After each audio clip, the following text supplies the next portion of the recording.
Although she's lived in many different places throughout her life, the farm has always felt like Cora's home.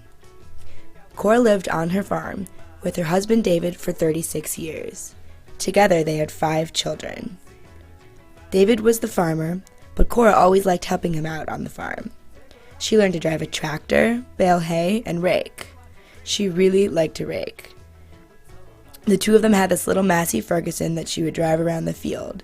She told me that she loved driving that thing.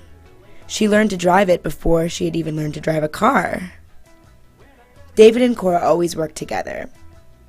He was a very compassionate and caring man, she told me, and it was always important to him that Cora and David did things together as a pair.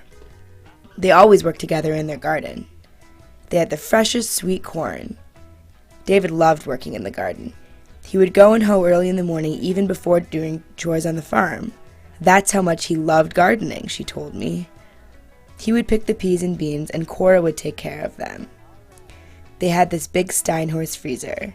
It was a 4-compartment one, not like the ones that they have now, and Cora would fill it up in the summer so they would have food to eat in the winter.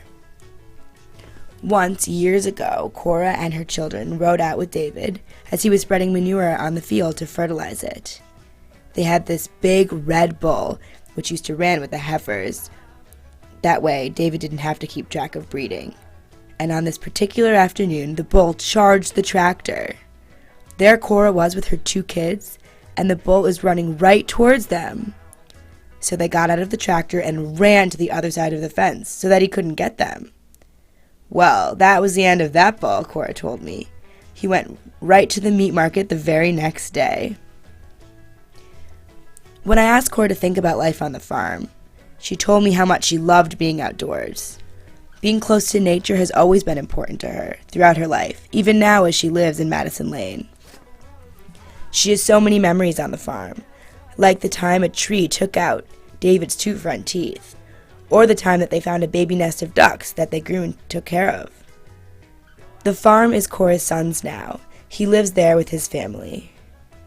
A few years back, when they built a new place, they added a room on for Cora. Temporarily, her daughter-in-law's grandmother lives there, but someday Cora hopes she'll return. Of all the places she lived, the farm is her home.